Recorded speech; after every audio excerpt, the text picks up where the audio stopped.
for the Dallas-Fort Worth metropolitan area. I work in the Streamline Project Delivery team with the Transportation Department. I've been with the Council of Governments nearly 25 years. We focus on all aspects of the project life cycle, but here lately, certainly focusing a great deal on implementation, asset management, and resiliency issues, focusing a lot on the new federal grants that have come out of the Bipartisan Infrastructure Law and the Inflation Reduction Act. Awesome. Thank you, Jeff. And then I'll give the same opportunity of respect to Mr. Michael Grace. Awesome. Thank you. Good morning, everyone.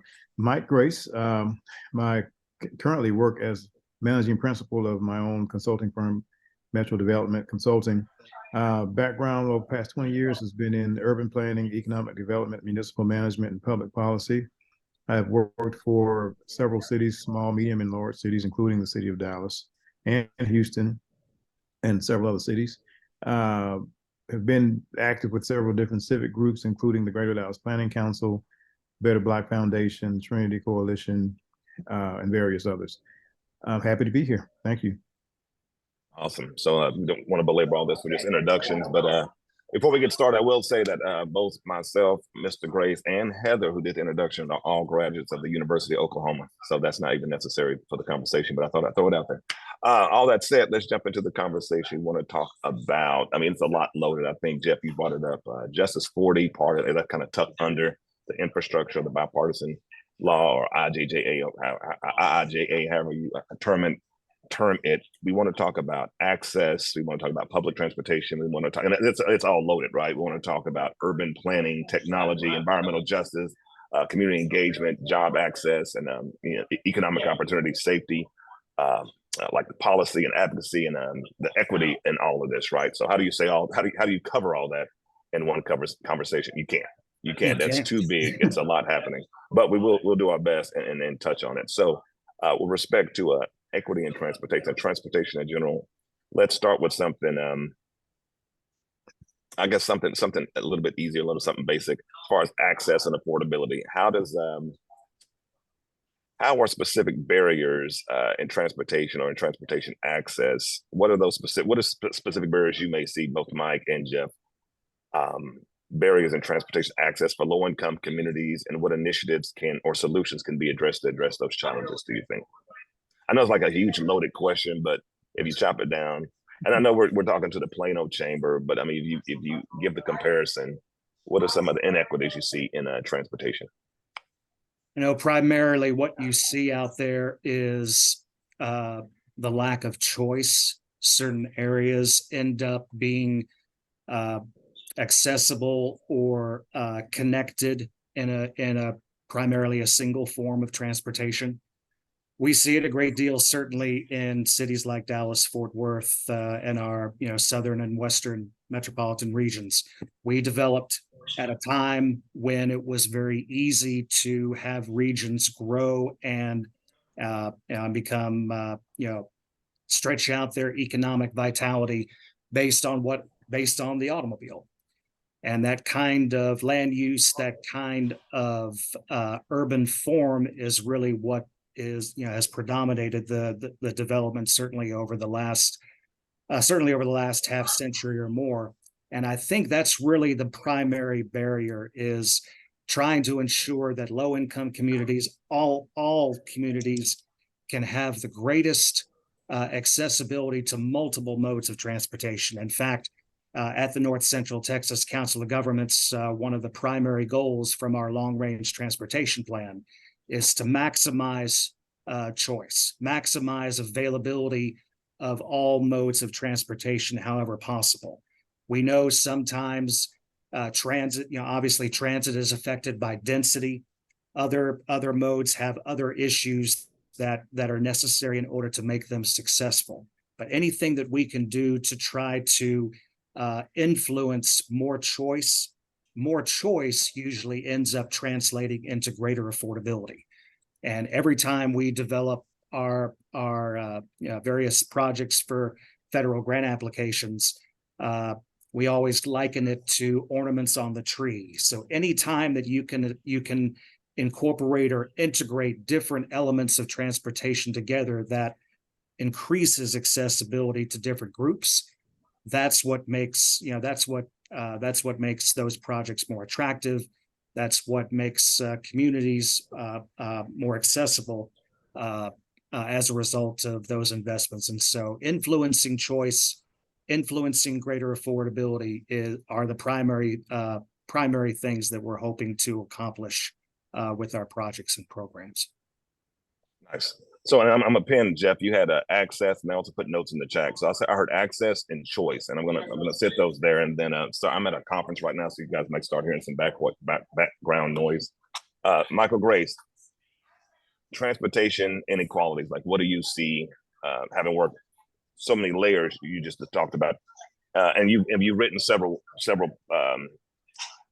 articles on this for Dallas Morning News. Like, I've seen your name several times, kind of addressing this specific issue. So what's one of the great inequities you see in transportation in North Texas? Well, I think Jeff he did a really great job of kind of umbrellaing the issues there. And I'll go a little bit deeper since I'm not associated or attached to an organization at this time. It gives me a little freedom in what I can say. And so I'll take a little liberty with that.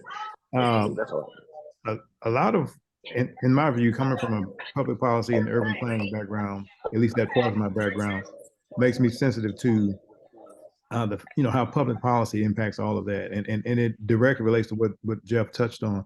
A lot of our land use policies in this part of the country are written in such a way that precludes the development of a landscape in which we have various housing types and various land densities that would support transit systems, number one, and that two, that would place people closer to job centers and where jobs are actually located. And so there's just a range of impacts to that. What a lot of people don't realize about the Dallas region is it's one of the most expensive places in the country to live when you include in your cost of living transportation costs, which means, owning a vehicle and maintenance and insurance and all of the wrecks that people are having now. Those rates are going skyrocketing. Gas to put in that vehicle, time spent in traffic to get to your destination, i.e. your job, or back home to your families. There are costs associated with that makes Dallas one of the most expensive places to live. And so access to transportation means, access to a vehicle. It means access to a transit system. It means where are your bus and train stations located? Where is that infrastructure built?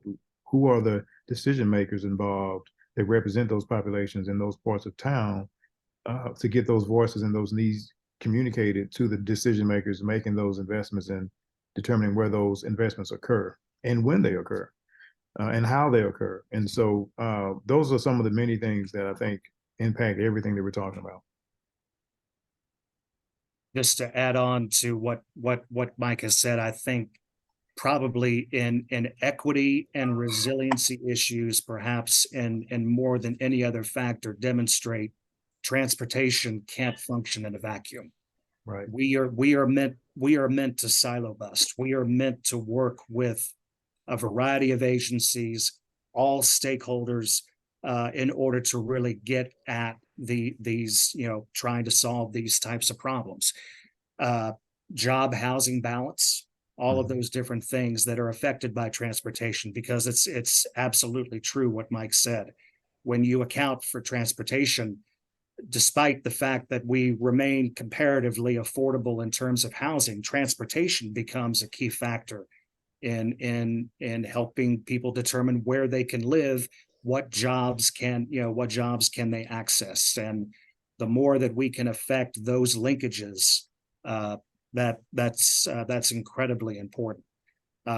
It's wonderful that Mike has brought that up. And in fact, whether it's projects that we proceed with through traditional means or working with other partners, working with the federal government, trying to optimize and affect those different linkages with jobs, with the environment, with housing, and all of those different issues that transportation affects, and vice versa. That's how we can best address major all-encompassing issues like equity and resiliency. So perfect points. And so I think we could sit here and identify some of the larger issues with transportation inequities all day, revolving around policy, access, systemic issues that affect, marginalized or low income communities. What are some of the solutions we can look towards to, if it's an increased technology, if it's a policy correction, what are some of the fixes, if you will, what answers the questions on the inequity in transportation? And we did a conference. Michael Grace brought up Greater Dallas Planning Council. We did a equity conference at Paul Quinn College that covered transportation about a year and a half ago. And Dr. Sorrells with the college did mention it's not always about equity. Sometimes it's about equality. He brought up that distinction. So how do we answer the question on transportation equity? And what do you think? Where do we start? I know policy is a big one, money's a big one, access a big one. So how do we answer those questions though? What's the answer there? Michael Grace, I'll start with you. Well, let's see. One of the things that comes to mind for me, so I know the city of Dallas is currently undergoing a comprehensive land use plan update, for example. And so that will have a lot to do with directing and taking a look at where growth occurs in the community, where density can occur. It opens up the process of engagement with the community and with transit agencies. I know that DART, for example, is currently going through a process of meeting with cities and working with cities to better understand where their growth is projected to occur so they can make adjustments to the planning for the transit agency. But cities that go through these processes of updating their comprehensive plans and their land use plans, like the city of Dallas, can incorporate in those processes sensitivities to where density can occur to support those transit systems, and then also hopefully work with the development community and its economic development entities to ensure that opportunities to bring jobs closer to people can occur. And of course, you get into other, modes of equity when it comes to housing and, where density occurs and how it occurs, what it looks like.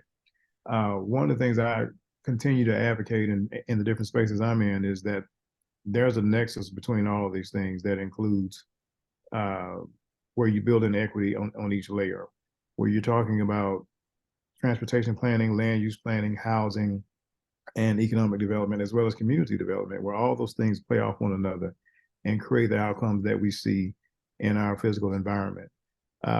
So I think as for example, I keep referencing Dallas because so much is happening here. As Dallas moves through these processes and as I call it, matures as a city and matures on its public policy fronts and matures in the different spaces that need to be more collaborative, I think we'll see many more opportunities to address the issue of equity. Distance being one of the things. For example, now that Dallas is standing up as Economic Development Corporation, there's now going to be an advocate that sits in that seat that, for example, works on behalf of the city of Dallas proper. It is my personal belief and hope that that economic development conversation kind of broadens because it involves more than jobs and jobs attraction. It also involves these public policies and these initiatives that kind of align and can be collaborative in how they're carried out. And I like the you mentioned density. I think that's a huge one. I lived 7-8 years in the Chicago, and density works. I mean, density. I know Dallas is used to being spread out. We like to been able to drive from. I mean, it's kind of crazy. We have some friends in Plano that don't mind a commute, or vice versa. They live in Lancaster, which is in the southern sector, not even southern sector of Dallas, just a southern city of the Dallas Metroplex, and they don't mind working in the Plano, Frisco, going to the Star for entertainment purposes and all of that. But it's all by car. That was the point of it all. It's all by car. They don't mind traveling, but that's because they have maybe it's financial capability or the leisure of that they can afford to drive, gas, having a car, and they don't mind. They have the time to move from a Lancaster out to a Plano and back home.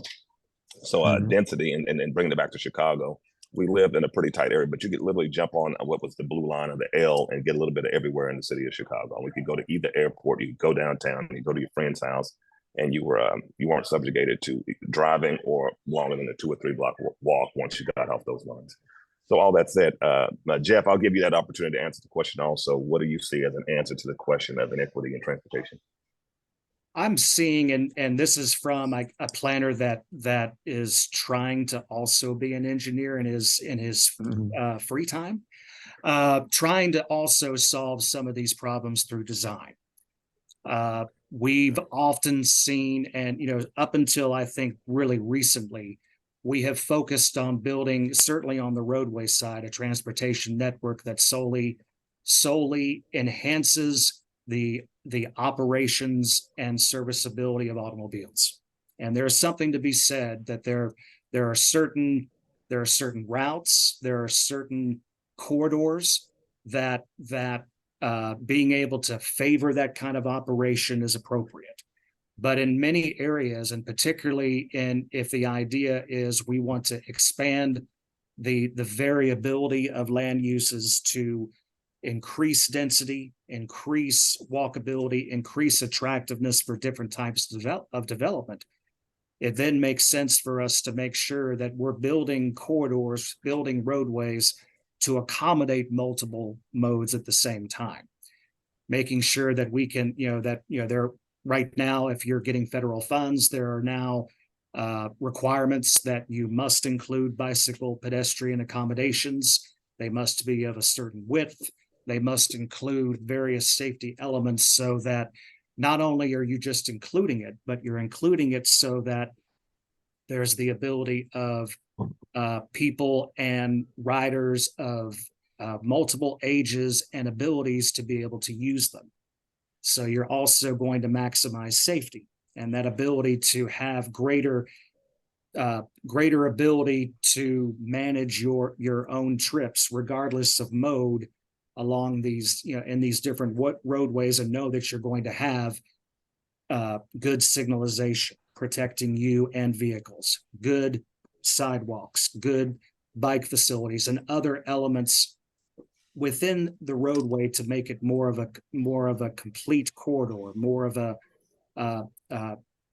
corridor that will be context sensitive to the types, to the type of community or neighborhood that's wanting to be created in that area. I think is critical. So the more that we can maximize functionality within modes, but also make sure that by design we're making those those corridors more conducive to different types of development, more friendly, more safe, not really focused on speed, but on efficiency, is going to really be the key to making establishing more equality, more choice,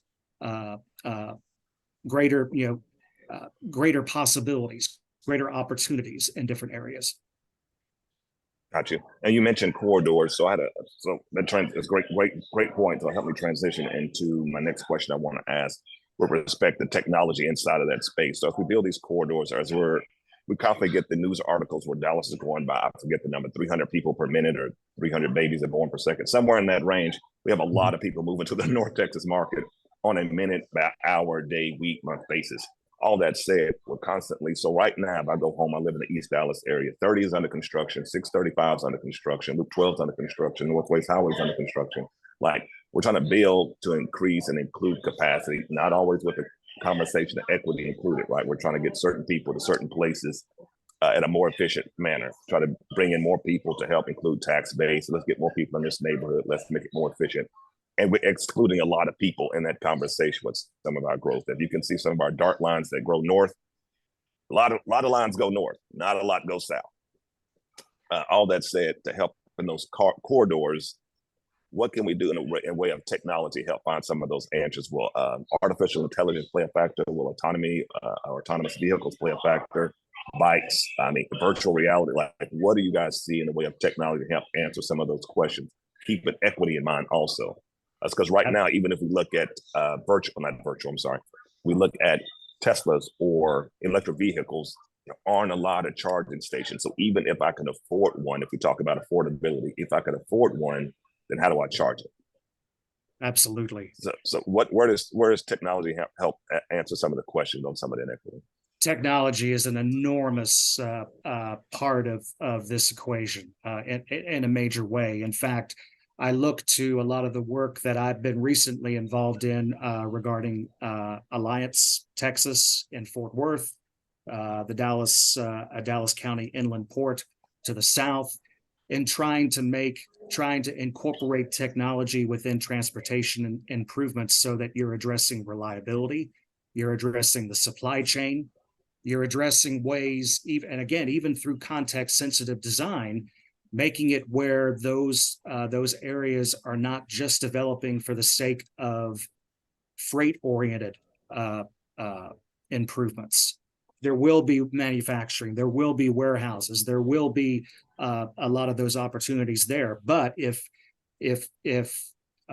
measures can also be taken to make more friendly the effects of those improvements and that traffic onto a neighborhood, why can't also mixed use development occur in those same areas? Why can't there also be better bicycle pedestrian connectivity, transit connectivity along those same corridors or within those developments, so that folks aren't solely getting to and from those areas by car?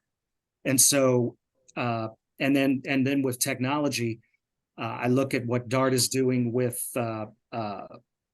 being able to rely on, being able to use, not necessarily transit lines or, a dedicated transit lines, but also promoting ride share, better access to ride share, to where we and DART and others are able to participate financially and spreading out the availability of those rides out to people in those areas, so that way, people who live in South Dallas can still work, play, entertain in South Dallas, and we can do the same in other communities as well, by opening up through technology better connectivity, better reliability of transportation, and even opening up the future toward more autonomous and connected vehicles, so that even if those are not necessarily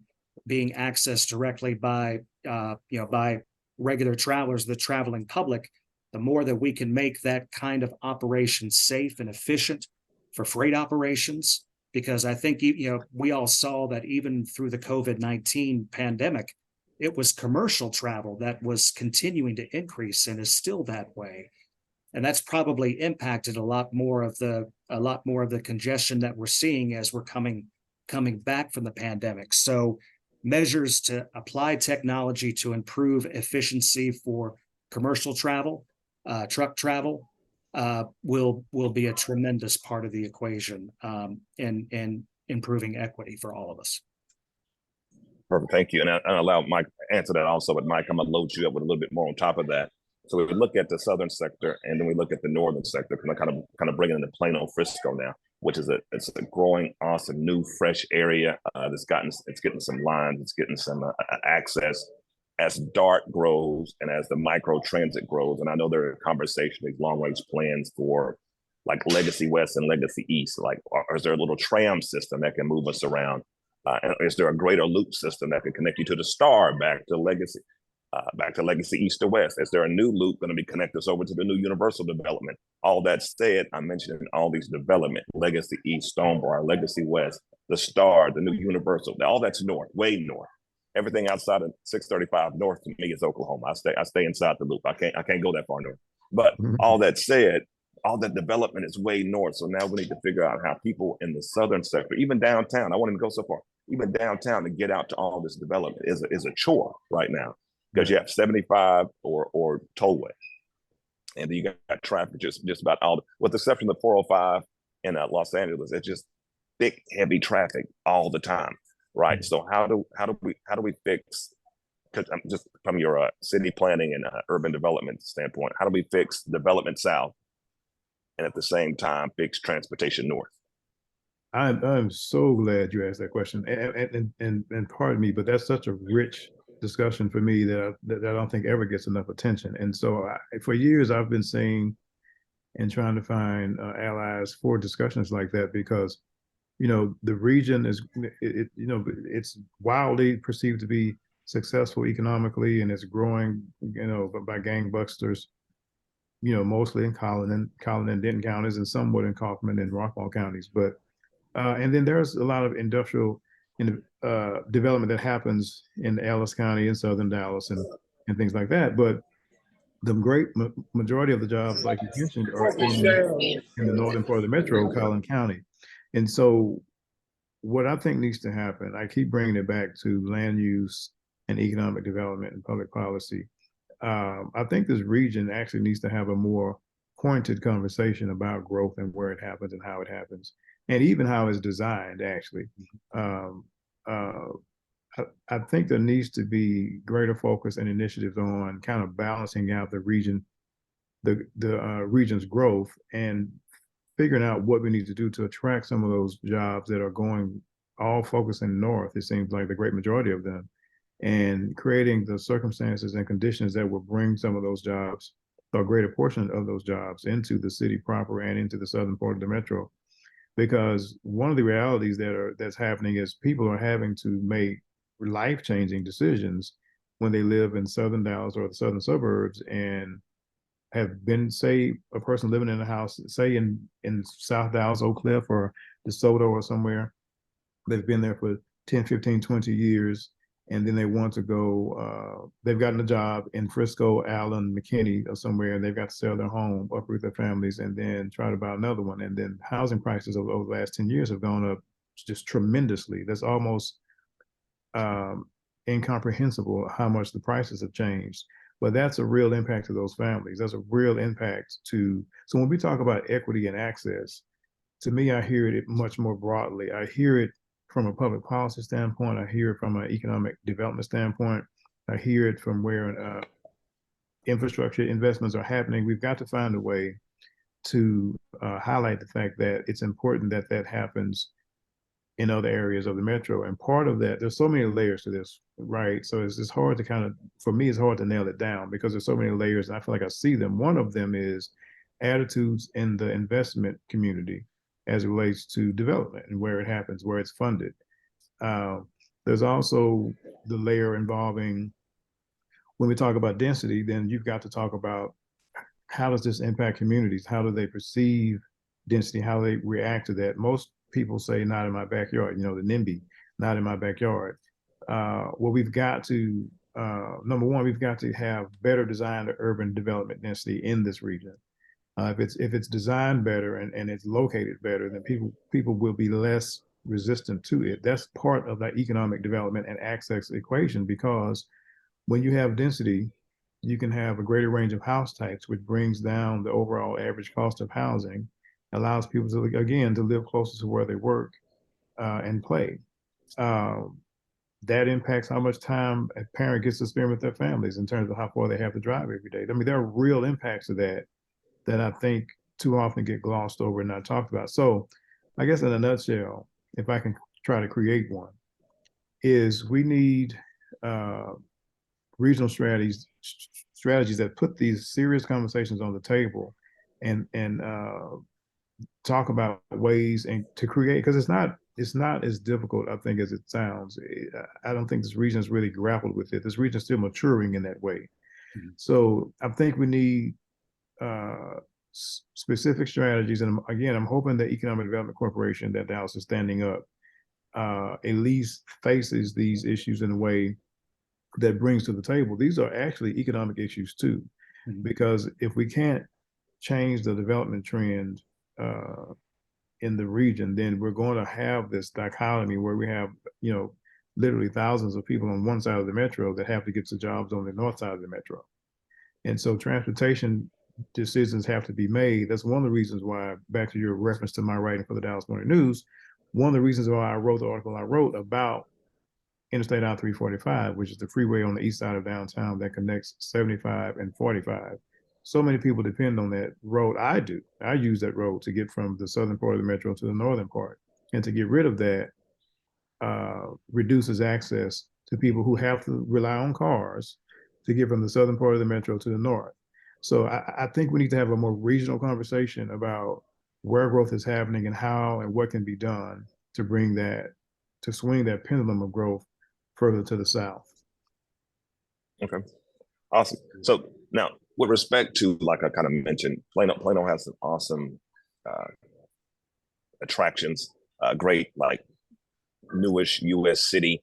Um, what what do you see? What do you see that needs to happen relative to the like last mile, first mile, last mile type connectivity to like a dart line? So if the dart terminates, do you see a use in? This is more of a Jeff question. Do you see a use in some of, like I mentioned, the trams or the small little transit loops that connects Mhm. in in an autonomous fashion?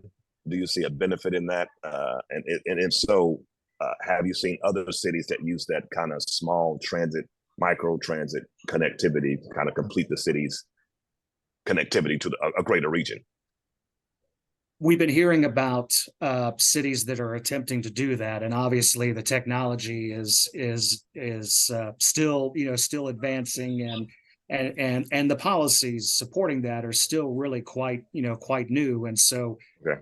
I'm looking forward to seeing some of those areas mature, and then being able to bring those lessons learned and best practices over Okay. to our area. But absolutely, I think there are many locations in the region where you can expand from from a transit oriented development like a dart station or other key areas, ways to be able to add connectivity, accessibility, and again in ways that don't that don't always require you to be in an automobile. That'll be Right. safe, safe and convenient and efficient ways to be able to get to and from places. Micro mobility, autonomous vehicle connectivity is absolutely absolutely a part of that equation in a major way. Uh, just seeing that, and then of course the one thing to keep in mind, and particularly in a city like Plano, which again, yes, it's a new city, but so much of the roadway infrastructure that has developed over time. This is where I kind of get into my asset management and resiliency hat. You're beginning to get to a point where the infrastructure is mature, or where the infrastructure is actually exceeding its functional capacity.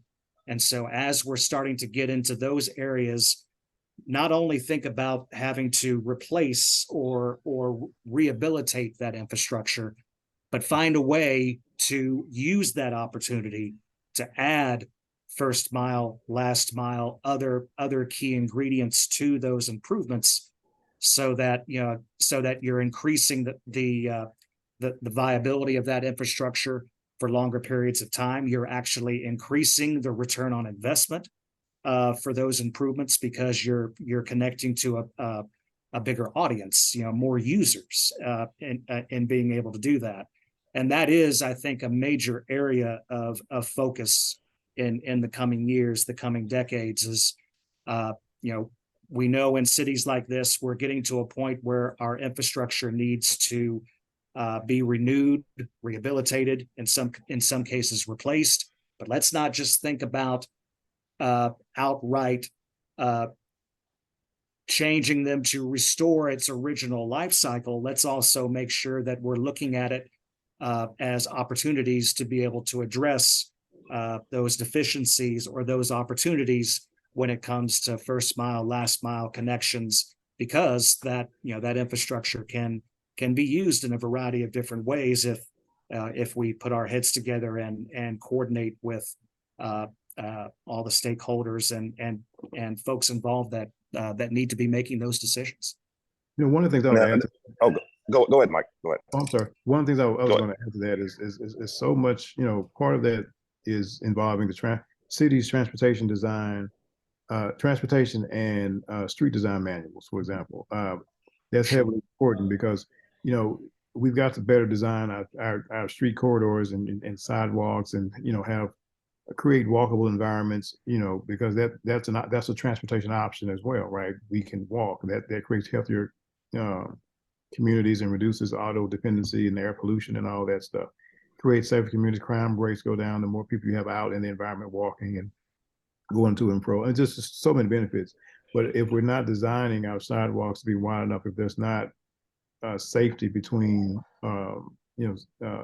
safe spacing created between the walking lane, if you will, and the traffic lane, then people are not going to walk if those environments are not designed for walking.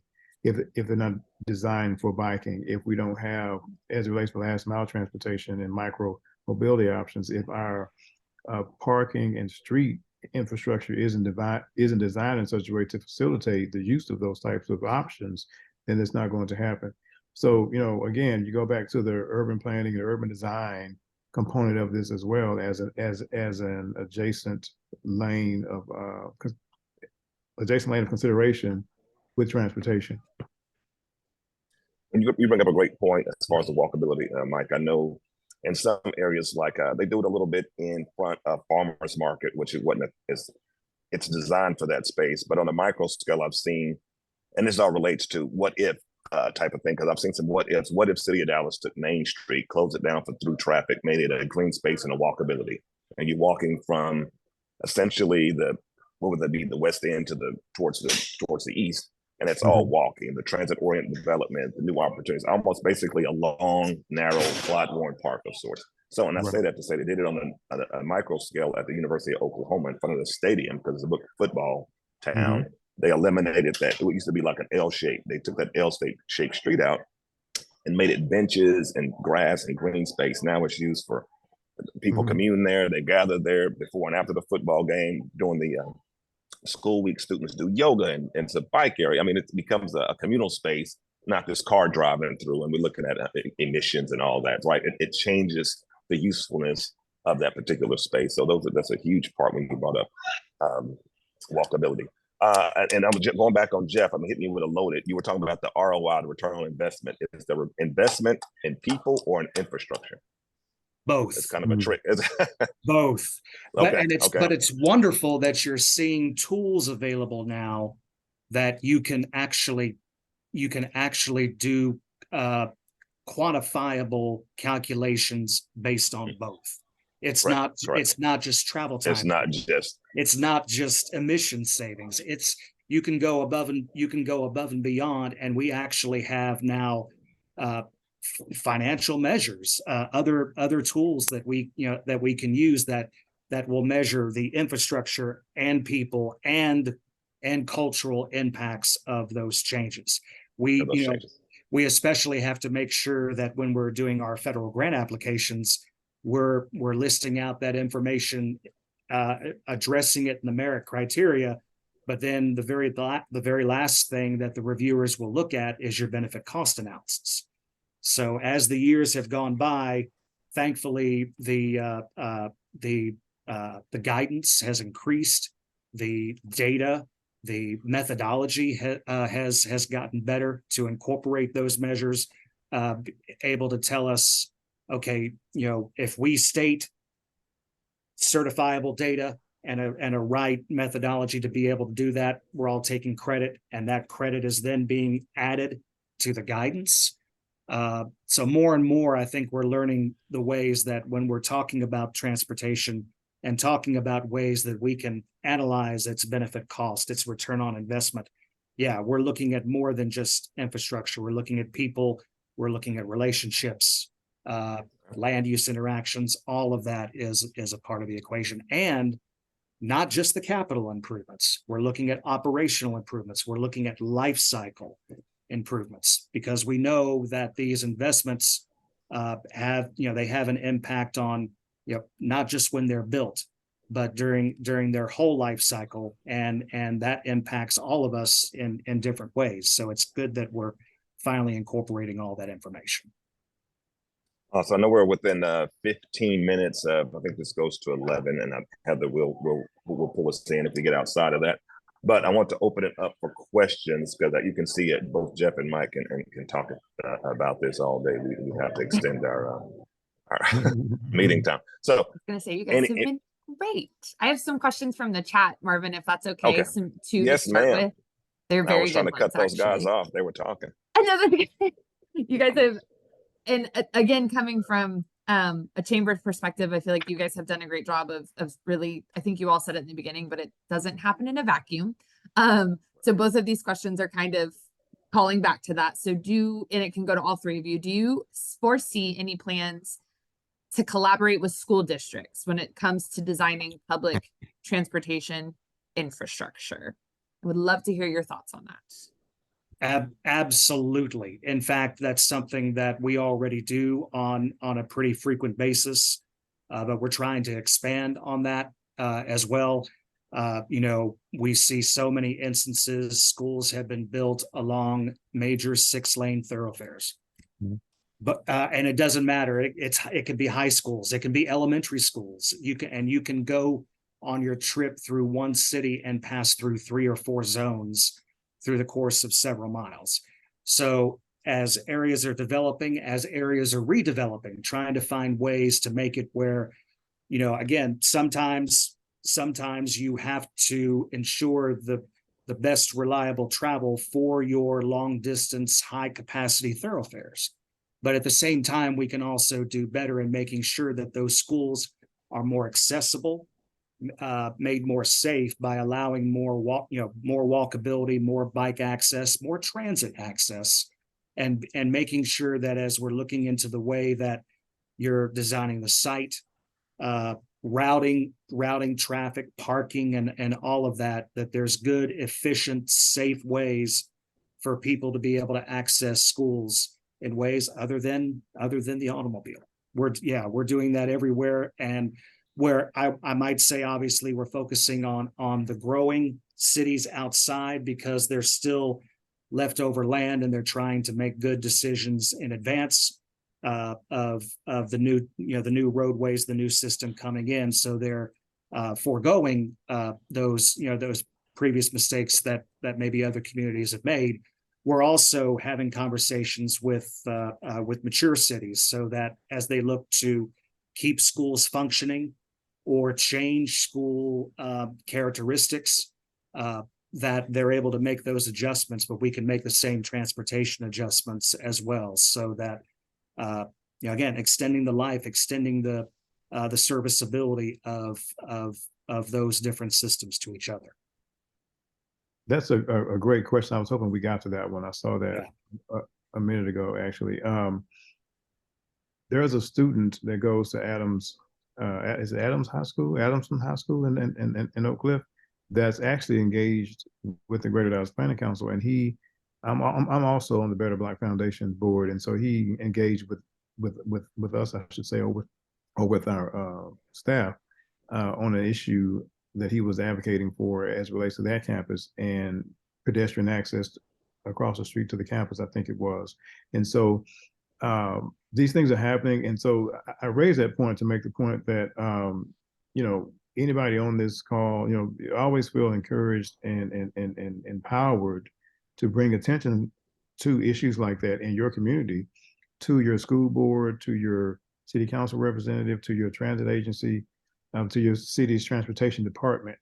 Feel free to do that, because a lot of times, you just, things get overlooked. There are always competing priorities. And so the squeaky wheel gets the oil, so to speak. So if you're in a community or in a situation where you see that there needs to be a transportation solution of some kind, bring that,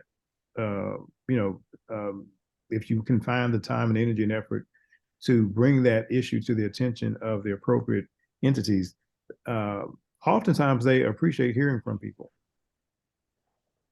And thankfully, we have more funding available nationally through the bipartisan infrastructure law and other means of being able to help communities address those very issues. That's so important. And I think I work for a prime contractor, do a lot of building on major infrastructure projects, and I see sometimes the community does, and it makes sense for safe accessibility for students across a major highway, a major road, a major street, or whatever it is, rail track. So we want to go over, we want to make sure they ask for it to go over, but there's also a conversation they do in Chicago a lot to get on the Lakeshore, to get to North Beach. I think that's what it is. They just put a pedestrian access, which is just a giant culvert of sorts. They're all kind of much cheaper ways than taking a road over. You can just take the crosswalk under. Much, much, much cheaper. And some of those, and to Jeff's point, there's money out there. There are monies. I'm not sure the correct way to say it. Money out there now for those type of construction activities to have to kind of answer the question to how do we make it safe, accessible. And there's the ADA Act. You can make it ADA accessible. You can make it well lit for safety. All those things to be answered with the simple solutions to move the people, as opposed to constantly focus on how do we get the cars. Let's focus on the people, and I think we can answer I think we can answer everything else. That said, Heather, did you have another question? Yes, it looks like this is our last one from the chat, so it might actually work out beautifully with timing. But actually great segue into what you just ended with, Marvin. So from the chat, people with disabilities are a huge part of our population, and many do not have access to transportation for work, groceries, etc. So are there initiatives or programs developing that exist that our group should be aware of? So, Jeff brought up one that's a huge one, which is DART's. Is it not? DART has a paratransit, and they have the not Go Pass. What's the other small one they use? Go Link. The Go Link, yes. Go Link, and that's. I was trying to think of that name before when I was talking about the England. Right. But yes, the Go Link. And like bravo and cheers to DART, because I think the Go Link, it was in the Dallas Morning News not too long ago. They just got renewed for another 12-month cycle because of the huge success. And it's pretty much for that, the underserved, so to speak, communities, or the low-income community, elderly, if you will, or the more mature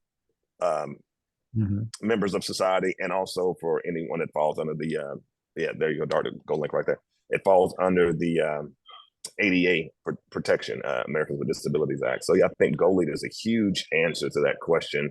I think other cities are actually knocking on DART's door to figure out what that program would look like, because they implemented it success by leaps and bounds. So I think there are some exist, such as Go Link, and I thought, Jeff, you guys can answer also. I just jumped in there because we work a lot with DART, and I think that's just a huge plus feather in DART's hat to the success of that program. There's another agency, Star Transit, I believe, offers services that have the capability, I believe. And then there are other there are accommodations, I think, that Uber and Lyft make, I think, as well, if I'm not mistaken. And then some employers have services that meet those needs too. Correct. And back on DART again, they have, like, if you do find accessibility in that first mile, last mile to a transit stop, they have what's called level boarding. So if you're moving across this, so that if the train pulls up to the platform, there's a level boarding option, so you're not having to go up or down or change an elevation just to board the mass transit. And they move you at ADA compliance on and off the platform of the train. Their handrail accessibility, just little tactile warning strips that for the vision or hearing impaired, like a lot of little subtle. We think it might be an aesthetic issue, but it's not. It's really a more utilitarian usefulness for to answer the ADA question. So yeah, a lot of things are happening now, and it can all take more right. We don't always get it right. We don't always think of all of it, but we work with a lot of. Heather, you might know his name. He's a member of the Plano Chamber. A bit advocate in the ADA space. I can't remember his name right now, but he always comes to all the events. Is his name Dylan by chance? Dylan, yes. Yes. Yes. I'm Dylan. He was at the Rangers World Series game, but I digress. I won't get into that. Okay, go ahead. Any more questions? Or we? I might also add real quick on the ADA issue that one of the things that came out of the bipartisan infrastructure law was state departments of transportation are now required to create what's called ADA transition plans. And so through that, they're identifying what are the physical barriers to transportation that currently exists. What's the inventory out there on, obviously for on-system facilities, but then creating a strategic plan on addressing how to overcome or eliminate those particular barriers. So on the roadway system, that's happening as well. And of course, state DOTs would have to coordinate with cities, with MPOs like ours, to make sure that all of those activities are addressed in ways that are obviously not just going to help the roadway system itself, but the adjacent properties and the communities that they serve. Are we up against that hour, Heather, or I 4 believe minutes? so. We're right. I mean, that was wonderful. We're right at time. I just wanted to thank the three of you again for joining us for this conversation. I know I personally took a lot away from it. I tried to share as much linking and articling as I could in the chat. So we'll get that sent out to you guys after the fact. But again, thank you guys for joining us. We'll send out this recording, and I hope you guys have a wonderful rest of your Tuesday. Awesome. Thank you all for joining. Thanks, guys. Thank you, Heather. Been a Thank you. pleasure. Thank you. Thank Everybody. you. Thanks for a great event. Thank you.